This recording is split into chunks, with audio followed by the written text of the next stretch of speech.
اس کا بندوں سے تو کوئی تعلق نہیں. توحید اللہ کا حق ہے اور شرک اللہ کے حق کے اندر ظلم کی ایک نئی داستان رقم کرنے کی بات ہے. اور یاد رکھیے اللہ رب العزت کا یہ والا حق، توحید کا حق، کہ اس کو مانا جائے، اس کے سامنے جھکا جائے، اس کے سامنے جھولیاں پھیلائی جائیں، نظریں اس کے نام کی ہوں، نیازیں اس کے نام کی ہوں، محبتیں اس کے نام ہو جائیں، خوف اسی سے کھایا جائے، توکل اسی پہ کیا جائے، زندگی اس کے نام پہ وقف کر دی جائے. ان صلاتی و نسکی و محیای و مماتی للہ رب العالمین کا ابراہیمی نعرہ دنیا کو سنا دیا جائے. اگر اس حق کے اندر کوئی ظلم کرتا ہے تو پھر اس کا انجام کیا ہوتا ہے؟ صحیح مسلم کی حدیث ہے، حضرت عائشہ رضی اللہ تعالی عنہ امام کائنات علیہ السلام سے پوچھتی ہیں، وہ شخص بڑا سخی تھا، ابن جدعان بہت بڑا سخی انسان تھا، اے اللہ کے پیغمبر علیہ السلام اس کے بارے میں کیا خیال ہے؟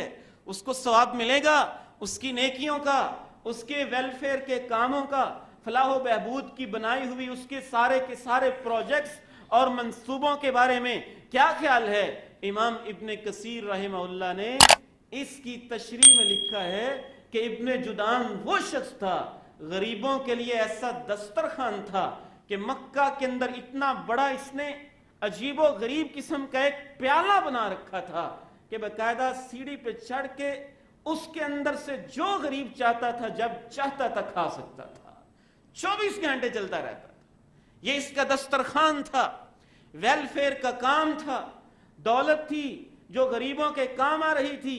یہ تفصیل حدیث میں نہیں ہے، تاریخ میں ہے، امام ابن کثیر نے البدایہ والنہایہ کے اندر لکھی ہے. لیکن حدیث میں اتنی بات ہے کہ حضرت عائشہ رضی اللہ تعالی عنہا نے پوچھا، اے اللہ کے پیغمبر علیہ السلام، صحیح مسلم کی حدیث، وہ ابن جدعان بڑے نیکی کے کام، خیر کے کام کرتا تھا، اس کا کیا بنے گا؟ فرمایا عائشہ اس کا نیکی کے کام اس کے کام نہیں آ سکے گا. اس نے زندگی میں ایک دفعہ بھی نہیں کہا تھا رب اغفر لی خطیئتی یوم الدین، اے میرے رب مجھے معاف کر دینا. اس کا رب پر ایمان ہی نہیں تھا، اللہ تعالیٰ پہ اس کا عقیدہ ہی نہیں تھا، اللہ رب العزت کو مانتا ہی نہیں تھا. وہ اللہ رب العزت کے ساتھ شرک کرنے والا تھا، بغاوت کرنے والا تھا. تو یہ کس کا حق کھایا اس نے؟ اللہ کے بندوں کو دے رہا ہے لیکن اللہ کا حق کھا رہا ہے. تو اللہ رب العزت نے یہ فیصلہ کیا. یہ آیت کس کے بارے میں ہے؟ ان اللہ لا یغفر ان یشرک بہ ویغفر ما دون ذلک لمن یشاء. لوگوں یاد رکھنا، اس میں کوئی شک نہیں ہے کہ اللہ کے ساتھ شرک کیا جائے تو اللہ اسے کبھی معاف نہیں کرے گا. تو بندوں کا حق تو اس نے نہیں کھایا. لیکن ہم یہ کہاں سے کہتے ہیں حقوق اللہ کی خیر ہے، یہ معاف ہو جائیں گے، خود بخود ہی معاف ہو جائیں گے، ان کی طرف توجہ کی گویا ضرورت ہی نہیں ہے. یہ اس قدر غلو اور اس قدر حد سے آگے بڑھنا اور انسانوں کو ان کی ویلیو سے اٹھا کے رب العالمین سے بھی اوپر کر دینا، یہ ہیومنزم والی سوچ ہے، یہ سیکولر سوچ ہے، یہ کمیونسٹ سوچ ہے، یہ جدید دور کا مغربی فلسفہ ہے. اللہ رب العزت نے جو ہمیں دین دیا ہے، جو قرآن ہے، جو شریعت ہے، جو حدیث ہے، جو ہمارا نظریہ ہے، جو کونین کے تاجدار علیہ السلام کا فیصلہ ہے، وہ تو یہاں تک کہتا ہے وَلَوْ أَشْرَكُوا لَحَبِطَ عَنْهُمْ. 18 پیغمبروں کے اللہ نے نام لیے، ان سے بڑا متقی اور پارسا کائنات میں کون ہو سکتا ہے؟ شرک کا امکان بھی نہیں. لیکن کہا میرے یہ 18 پیغمبر بھی اگر شرک کرے تو میں ان کی زندگی کی سب نیکیاں ضائع کر دوں گا، سب نیکیاں برباد. 18 پیغمبروں کا نام لیا اللہ نے، قرآن مجید کے اندر لیا. خود اپنے آخری پیغمبر کو مخاطب ہو کے کہا لَإِنْ أَشْرَكْتَ لَيَحْبَطَنَّ عَمَلُكَ. اے میرے پیغمبر، آپ آمنہ کے لال ہیں، آپ میرے محبوب ہیں، میں نے آپ کو کونین کا تاجدار بنایا ہے، میں نے آپ کو سرور کونین بنایا ہے، سید الانبیاء اور سید البشر بنایا ہے. لیکن یاد رکھیے بفرض محال اگر آپ سے شرک ہو گیا تو آپ کے عمل ضائع ہو جائے گے. اس حد تک اللہ رب العزت نے دو ٹوک فیصلہ سنایا. ہم نے یہ کہاں سے فرض کر لیا ہے کہ بس حقوق العباد ہی سب کچھ ہیں،